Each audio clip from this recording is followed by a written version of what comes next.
नमस्कार, जय हिंद। कैसे हैं? उम्मीद करता हूं बिल्कुल शानदार होंगे। और आप लोगों के लिए डिजिटल बोर्ड की भी व्यवस्था कर ली गई है ना। अब आप लोग डिजिटल बोर्ड के माध्यम से हमारे साथ मिलकर पढ़ेंगे। आज हम लोग पढ़ेंगे बिहार पुलिस से संबंधित जो हिस्ट्री के हम लोग कुछ टॉपिक छोड़े थे, उसमें हम लोग क्या पढ़ेंगे? वह है बौद्ध धर्म। जी हाँ, वह क्या है? बौद्ध धर्म। इंपॉर्टेंट टॉपिक है। 25 प्लस प्रश्न इसमें मैं लेकर के आया हूं, जो कि आपके एग्जाम के दृष्टिकोण से अत्यंत ही महत्वपूर्ण होंगे। सब कुछ बेसिक जानकारी हम लोग इसमें सीख लेंगे। एक बार आप लोगों से दरख्वास्त करना चाहता हूं कि मैं आप लोग के लिए अगर इतनी मेहनत किया हूं तो थोड़ी सी आप लोगों से सहायता करना मतलब चाह रहा हूं। एक बच्चा कमेंट किया था कि सर चंदा ले लीजिए हम लोगों से। भाई मैं चंदा नहीं लूंगा। जब हमने कहा है कि फ्री में हम आप लोग को उपलब्ध कराएंगे सब कुछ, तो चाहे वो व्हाइट बोर्ड से हो चाहे वो डिजिटल बोर्ड से हो, आप लोगों से सहयोग बस यही है कि अगर वीडियो पसंद आए, ऐसा नहीं, अगर पसंद आए तो शेयर करिएगा अपने दोस्तों के बीच में। तो चलिए आज हम लोग शुरू करते हैं बौद्ध धर्म। फटाफट अंदाज में हम लोग इसको पढ़ेंगे, एक एक क्वेश्चन का हम लोग पोस्टमार्टम करेंगे। चलिए, गौतम बुद्ध का जन्म कब हुआ था? सबसे पहले तो यही प्रश्न बन जाता है भाई। बौद्ध धर्म से आप पढ़ेंगे, दो चीज आप ध्यान रखिएगा।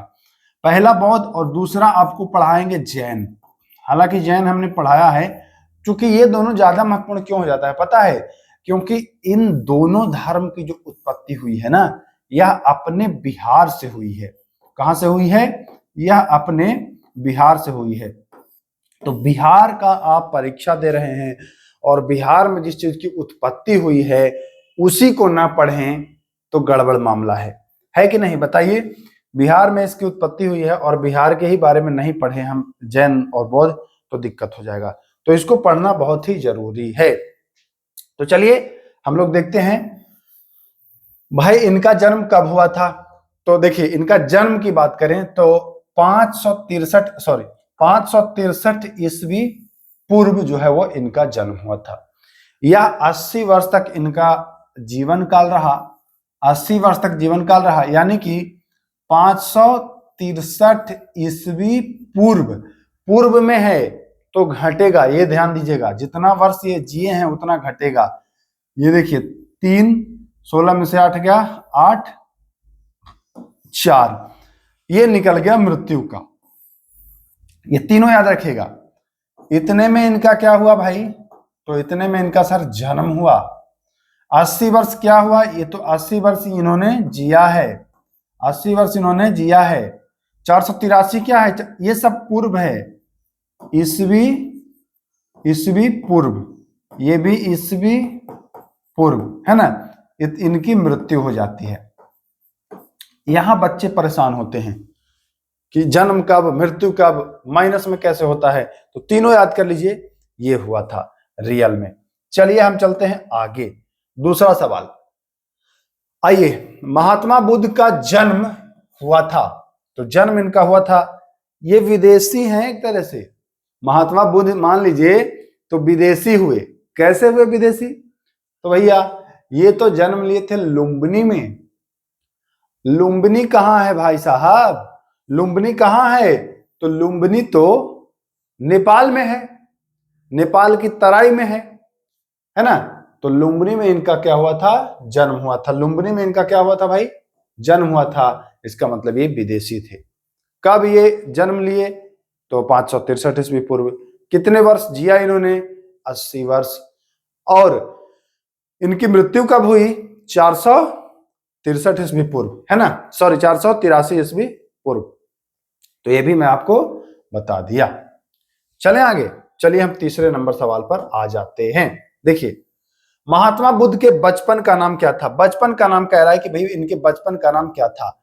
तो इनके बचपन का नाम में देखिए, कभी लगेगा राहुल है, कभी सिद्धार्थ है, कभी सुधोधन है कि वर्धमान है।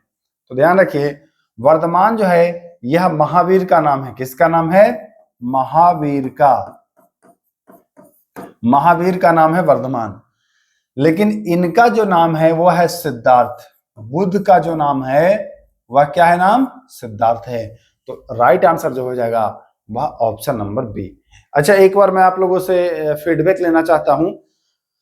पिक्चर क्वालिटी में किसी प्रकार की दिक्कत, वॉल्यूम में किसी प्रकार की दिक्कत, तो प्लीज कमेंट करिएगा। क्योंकि अभी फर्स्ट टाइम है, नया नया है, तो अभी तो वक्त लगेगा ही, है ना। मैं तो अभिमन्यु हूं नहीं कि पेट से सीख करके आया हूं, यही सीखूंगा, आप लोग के बीच में ही सीखूंगा, है ना। और बस ये आप लोगों का प्रेम है, सपोर्ट है, आप लोगों के ही वजह से ये संभव हो पाया है कि व्हाइट बोर्ड से पढ़ाते पढ़ाते डिजिटल बोर्ड तक आया हूं। ऐसे ही अगर प्यार बना रहेगा तो आप लोगों के लिए बहुत कुछ करने वाला हूं। बिहार पुलिस, बिहार दरोगा के लिए एकदम परेशान मत रहिए। चलिए हम आते हैं, अब इसका राइट आंसर क्या हो गया भैया? तो इसका राइट आंसर सर हो गया सिद्धार्थ। चलिए देखिए क्या कह रहा है अगला प्रश्न। अगला प्रश्न आइए, देखिए क्या कह रहा है अगला प्रश्न। कह रहा है महात्मा बुद्ध का पालन पोषण किसने किया था? पालन पोषण हुआ क्या था कि इनका जन्म तो हुआ, लेकिन इनकी माता जो थी ना, वो कुछ ही दिन में बेचारी का देहांत हो गया। इनके जन्म के साथ ही 8 दिन में देहांत हो गया। तब ऐसी स्थिति में इनकी जो वी माता थी, है ना, मौसी भी कह लीजिए, वह कौन थी? तो वह थी प्रजापति गौतमी। लालन पालन जो है वह प्रजापति गौतमी ने किया था। गौतमी के बारे में और आगे पढ़ेंगे डिटेल में, गौतमी का कुछ और महत्वपूर्ण योगदान है, तो उसको हम लोग पढ़ेंगे। चलिए आगे चलिए, देखिए हाँ क्या कह रहा है। महात्मा बुद्ध के संदर्भ में आम्रकुंज, ये महत्वपूर्ण है भैया, आम्रकुंज। देखिए मैं ऐसे अंडरलाइन खाली कराने नहीं आया हूं कि खाली अंडरलाइन करा करके निकल लूंगा, कुछ जानकारियां आपको दूंगा, है ना। आम्रकुंज देखिए सामान्यतः आप नहीं जानते हैं कि भाई आम्रकुंज, ये पूछेगा आपसे कि आम्रकुंज क्या है, तो सीधा बताइएगा कि इनके जन्म से संबंधित है आम्रकुंज। यानी कि इनका जन्म कहां में हुआ था? लुम्बिनी। लुम्बिनी कहां में है? नेपाल। तो एक तरह से अगर आपसे पूछे कि आम्रकुंज का संबंध है, तो बताएंगे लुम्बिनी से या नेपाल से। तो इस बात को भी आपको ध्यान रखना है, ये नहीं कि खाली आम्रकुंज, थोड़ा सा रिलेट करना। अगर आप जान गए ना चीजों को, तो मैक्सिमम चीज आप खुद ही कर लेंगे, किसी की आवश्यकता नहीं पड़ेगी। चलिए आ जाइए अगला प्रश्न, देखिए क्या कह रहा है। महात्मा बुद्ध ने जब घर त्यागा था तो उस समय उनकी उम्र कितनी थी? यह प्रश्न पूछा गया है, बिहार पुलिस में नहीं पूछा गया है, लेकिन परीक्षा में पूछा गया है, इसलिए इस प्रश्न को मैं लाया हूं। तो 29 वर्ष की अवस्था में इन्होंने घर त्यागा था। कब त्यागा था? अब आप निकाल सकते हैं, 563 में से 29 को आप घटाइएगा, आपको पता चल जाएगा। 563 ईस्वी पूर्व है, उसमें से इसको घटा करके तो 29 वर्ष आपको याद रखने हैं। चलिए तो अगला प्रश्न देखिए क्या कह रहा है। महाभिनिष्क्रमण है, निष्क्रमण मतलब कि निष्कासित, आप जानते हैं ना, निष्क्रमण से रिलेट करिए, निष्कासित मतलब निकालना, तो ये निकलने से ही संबंधित है। कैसे, कहां से निकलने से? तो ये जब अपने घर से निकलते हैं, मैं फिर कह दिया हूं कि आपको मैं अंडरलाइन खाली कराऊंगा नहीं, चीजों को समझाऊंगा, क्योंकि ये पाली के शब्द हैं। महाभिनिष्क्रमण जो लिखा हुआ है ना, यह किस भाषा का है? तो यह पाली भाषा, और बौद्धों की एक भाषा है पाली, इंपॉर्टेंट है। अगर आप बिहार में पढ़े हैं तो पाली पढ़े होंगे, हमने पढ़ा है इंटर में, पाली हमने पढ़ा है। तो पाली एक सब्जेक्ट है, उसमें महाभिनिष्क्रमण, निष्कासित शब्द जानते हैं ना हिंदी में आप, तो निष्कासित और निष्क्रमण आपको लगभग सिमिलर दिखाई देगा। तो ये घर से निकलने की घटना है, यानी कि देखिए ये है ना ऑप्शन, महात्मा बुद्ध के घर त्यागने की घटना ही है महाभिनिष्क्रमण। ओके, कोई दिक्कत किसी को भाई? किसी को कोई दिक्कत किसी प्रकार की? नहीं, कोई दिक्कत नहीं है भैया। चलिए आगे चलते हैं, थोड़ा सा मैं और अगर इधर कर दूं तो आप लोग को शायद सही रहे, है ना। तो चलिए अगला प्रश्न, महात्मा बुद्ध के सारथी। अब ये सारथी कौन है भाई? अब ये सारथी है कौन जो इनको घर से ले जा करके छोड़ा था? सारथी तो वही होगा ना, क्योंकि देखिए महात्मा बुद्ध गरीब परिवार से नहीं थे, इनके पिताजी जो थे वह थे, मतलब गरीब तो नहीं थे, मुखिया थे, तो सही थे ही थे। तो ध्यान दीजिए, महात्मा बुद्ध के सारथी का जो नाम था वह नाम क्या था? तो सारथी का नाम था चन्ना। जी हाँ, इनके सारथी का क्या नाम था भाई? तो इनके जो सारथी था वो नाम था चन्ना, यानी कि ऑप्शन संख्या बी सही हो जाएगा, चन्ना। सारथी जो इनको ले गया था चन्ना था। आगे चलिए। एक और पूछता है कि इनके घोड़े का क्या नाम था। यह भी प्रश्न बढ़िया है, घोड़े का नाम वाला। महात्मा बुद्ध के घोड़े का क्या नाम था भाई? तो इनके घोड़े का नाम देखिए, बादल नहीं था। ये खड़क सिंह वाला मत समझ लीजिएगा और गलत मत कर दीजिएगा। बादल नहीं था, आकाश भी नहीं था, आकाश बादल नहीं था। इनके घोड़े का नाम जो था वह था कंथक। कैसे याद रखना है? क ख ग घ पढ़ते हैं तो क ख ग और लास्ट में आता है घ, तो कंथक और घोड़ा, ये आपको याद रखना है। सारथी जो है वह चन्ना है। कैसे चन्ना है? सारथी को वो कहते थे भाई, सारथी जो है उसको कहते थे कि ओए सारथी चलना, ओए सारथी चलना। चलना, चलना मतलब चलना, याद रखिएगा। सारथी अगर आपका है, रथ चला रहा है, तो आप सारथी को क्या कहिएगा? ओए सारथी चलना, मतलब चलना। तो ऐसे रिलेट करके आप याद कर सकते हैं, बहुत ज्यादा इसमें आपको दिक्कत नहीं होगी। चलिए आइए थोड़ा सा इसको, कह रहा है कि महात्मा बुद्ध जब घर से निकले, इसके पश्चात वो कहां जाते हैं? तो इसके पश्चात वह राजगीर पहुंचे। उस समय राजगीर का शासक कौन था? बहुत महत्वपूर्ण मतलब प्रश्न है। घर से ये जब निकलते हैं, ये राजगीर पहुंचते हैं, घर से निकलने के बाद ये भी प्रश्न बनेगा कि महात्मा बुद्ध ने गृह त्यागने के बाद ये कहाँ गए? तो ये राजगीर गए। और राजगीर का जो शासक था मगध पर, अब जान ही रहे कि बिंबिसार, हर्यक वंश है ना, हर्यक वंश बिंबिसार जान रहे हैं आप। तो वो कौन था भैया? तो बिंबिसार था। तो ये भी आपको ध्यान देना है। चलिए, हाँ देखिए, मैं कहा ना कि ये प्रश्न आएगा और आ गया। महात्मा बुद्ध गृह त्याग के पश्चात, यानी कि घर छोड़ने के पश्चात सर्वप्रथम कहां पहुंचे? तो ये घर त्यागे हैं, इसके बाद ये पहुंच गए हैं कहां? राजगृह। अब अच्छा, राजगृह को राजगीर भी कहा जाता है ना? राजगृह को राजगीर भी कहा जाता है, तो ये भी ध्यान दीजिएगा, इंपॉर्टेंट है। तो राइट आंसर जो हो जाएगा वो हो जाएगा क्या? तो राजगीर हो जाएगा। चलिए अब आइए, ये प्रश्न तो बहुत ही इजी है। महात्मा बुद्ध को ज्ञान प्राप्ति कहाँ में हुई थी? बहुत ही सरल सवाल है। ज्ञान प्राप्ति कहाँ में हुई थी? तो जानते हैं कि बोध गया में।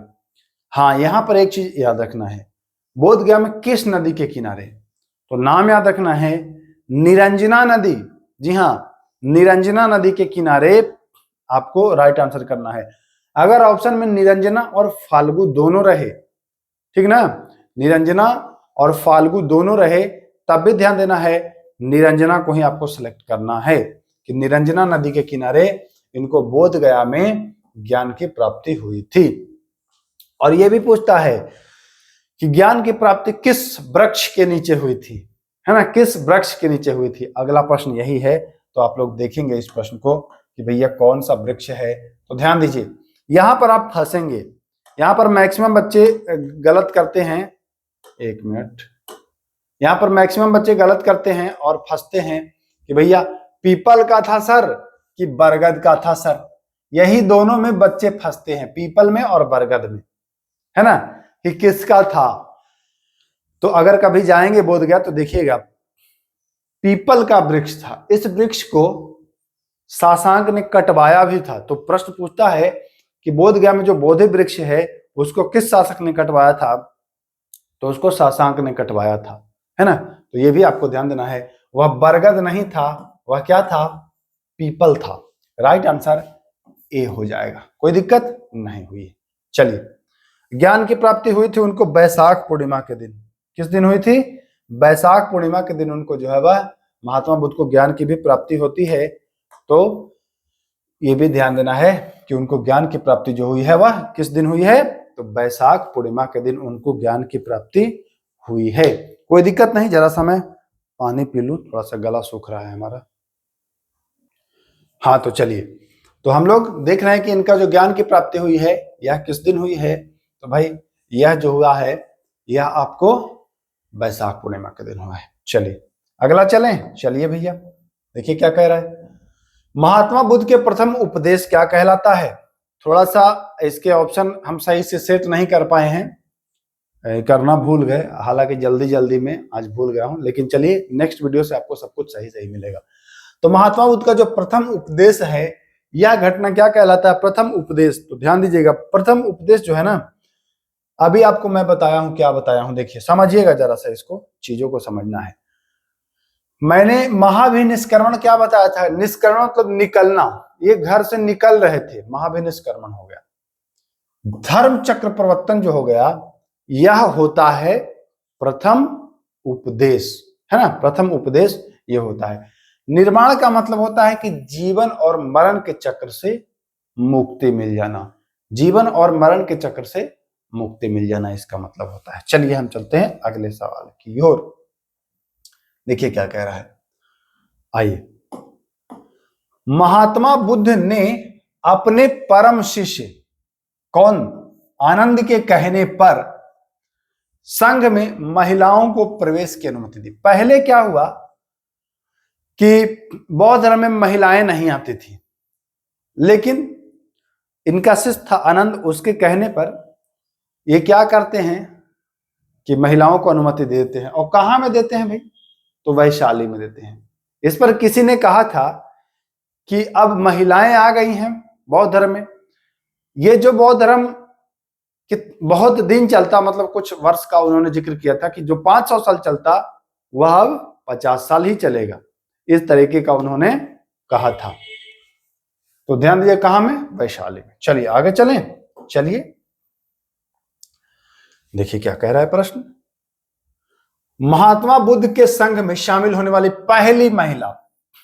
अब वैशाली में तो आनंद के कहने पर इन्होंने कहा कि चलो ठीक है शामिल करो, लेकिन करोगे किसको? किसको करोगे भाई? कौन है? तो इन्होंने ध्यान दिया कि जो इनका पालन पोषण किया है प्रजापति गौतमी, प्रजापति गौतमी ने इनका लालन पालन किया था, तो इन्हीं को ये शामिल किया, और ये बौद्ध संघ में शामिल होने वाली पहली महिला बन गई हैं। तो यहां से प्रश्न बहुत अच्छा बनेगा कि बौद्ध संघ में शामिल होने वाली पहली महिला इनमें से कौन? तो बताएंगे कि भैया प्रजापति गौतमी। कोई दिक्कत नहीं। सुजाता कौन है जी? तो सुजाता जब ये बोध गया में ये तप कर रहे थे, ये अपने शरीर को गला रहे थे, तो यहां आकर के ये महिला इनको खीर खिलाती है और इसके बाद इनको ज्ञान की प्राप्ति हो जाती है। तब ये सोचे कि शरीर को कष्ट देने से ज्ञान की प्राप्ति नहीं होगी, ज्ञान की प्राप्ति के लिए हमको दूसरा मार्ग का चयन करना पड़ेगा। महात्मा बुद्ध ने कहां में अंगुलीमाल नामक डाकू को अपना शिष्य बनाया। देखिए मतलब साधना में कितनी शक्ति है, जानिए। अंगुलीमाल वैसा डाकू था जो जिसको उस जंगल में पकड़ता था उसका अंगुली काटता था और उसका माला बनाता था और काउंटिंग भी करता था, इतने लोगों को मारा। ये जब जा रहे थे भगवान बुद्ध तो इनको भी मिला, इनका कहा ओ ठहरो ठहरो, तो ये ठहर गए। कहा क्यों डर नहीं लगता? तो कहा डर किस बात का भाई? तो कहा तुम अंगुलीमाल के इलाके में हो, तुम जान रहे हो? तो ये कहे कि नहीं मैं नहीं जानता हूं। अंगुलीमाल कहा कि तब मैं तुम्हारा अंगुली काटूंगा और माला पहनूंगा।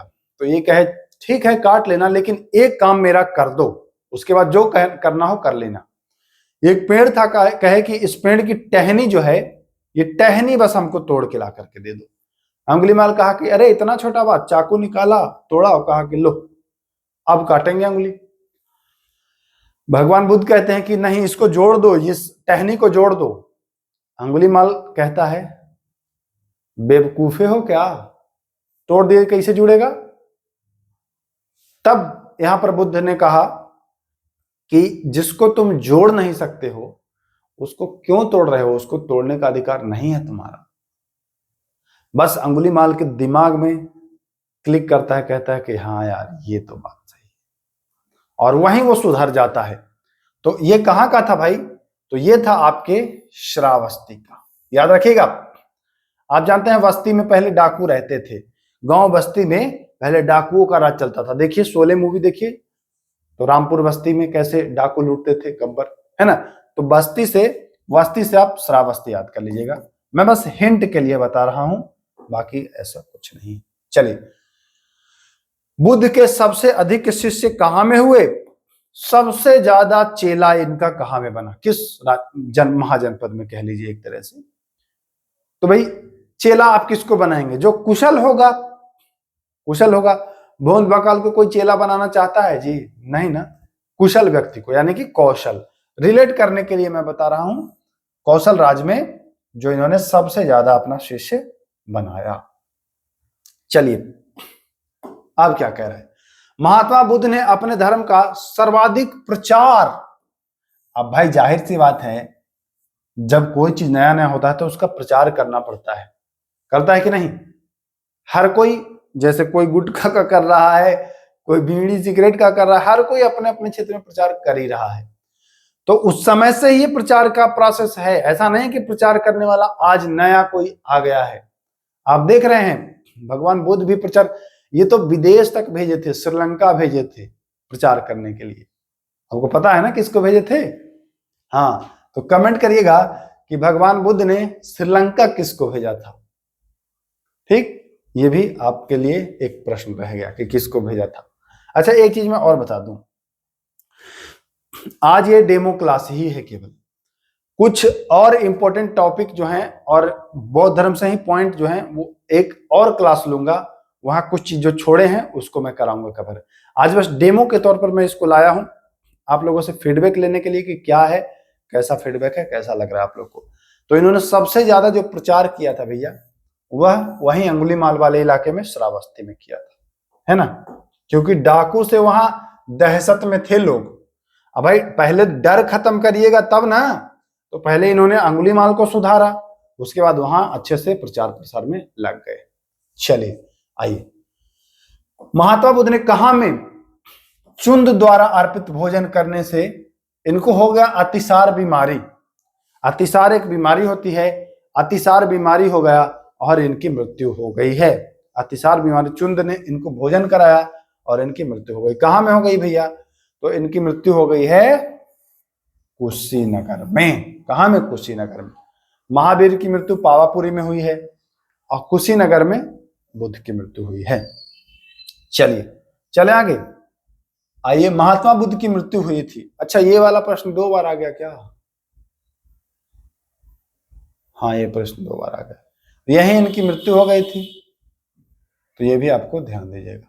चलिए अगला प्रश्न देखिए क्या कह रहा है, महात्मा बुद्ध। अच्छा, एक आध प्रश्न अगर गलत हो जाए तो घबराइएगा मत, कमेंट कर दीजिएगा, कमेंट कर दीजिएगा, नेक्स्ट वीडियो में कंप्लीट करा देंगे।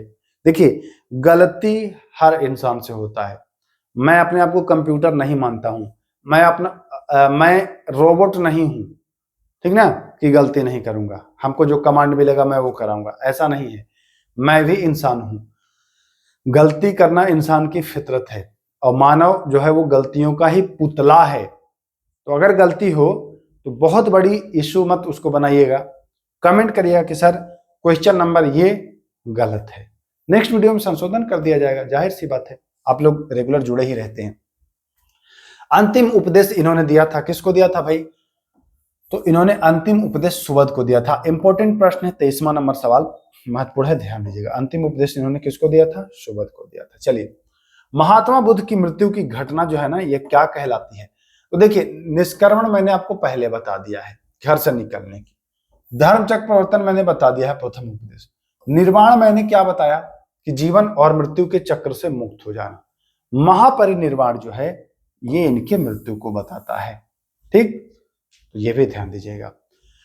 कुछ चीजें और हैं जो बौद्ध धर्म से संबंधित है, इनका प्रतीक वगैरह, वो मैं बौद्ध धर्म का जब सब्जेक्टिव क्लास कराऊंगा उसमें मैं कराऊंगा। ये ऑब्जेक्टिव है, यहाँ महत्वपूर्ण प्रश्न केवल कर लीजिए, वहां मैं और आपको करा दूंगा, एक क्लास में और लूंगा इसका, ऐसे नहीं छोड़ूंगा आप लोगों को।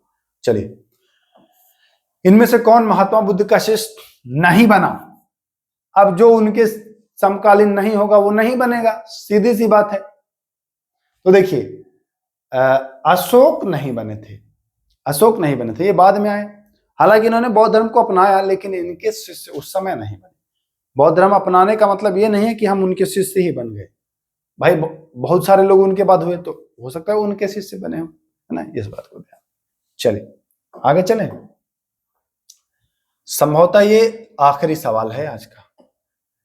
हाँ, बौद्ध धर्म का मूल आधार है ना, मूल आधार 4 आर्य सत्य निम्न में से कौन नहीं है? तो देखिए, दुख तो है, दुख समुदाय भी है, दुख निरोध भी है, लेकिन दुख निवारण नहीं है। बौद्ध धर्म में दुख निवारण नहीं है। इन्होंने देखा था, ये थोड़ा इनके बारे में कहानी बता दूं। ये घर से निकले थे तो इन्होंने 4 दृश्य देखा था। वही 4 दृश्य देख करके इनका हृदय परिवर्तन हुआ। बूढ़ा व्यक्ति, बीमार व्यक्ति, है ना, ये जब देखते थे मरा हुआ व्यक्ति, ये जब देखते थे तो जैसे एक बूढ़ा देखे तो लाठी लिए हुए थे, कष्ट में है, तो अपने सारथी से कहे कि क्यों ये इतना कष्ट में क्यों है? तो बोला कि जब इस आयु में आप आएंगे, बूढ़े हो गए हैं, तो आपको कोई सेवा नहीं करता है तो तकलीफ होगी आपको। तो कहें तो ये तो सही नहीं है यार, ये तो मोक्ष नहीं प्राप्त हुआ। आगे गए तो एक बीमार व्यक्ति, उसके घर वाले परेशान हैं दवा लाने में, ये वो बीमार करा रहा है। कहें ये क्या है? तो ये बीमार है, जब बीमारी से ग्रसित होता है तो घर वाले परेशान होते हैं, ये भी परेशान हो जाएगा। तो कहे तब तो ये भी सही नहीं है, इसके चक्कर में बाकी लोग परेशान। तो एक मरा हुआ व्यक्ति को देखे, घर वाले रो रहे हैं, तो कहा ये क्या है? तो ये मर गया है।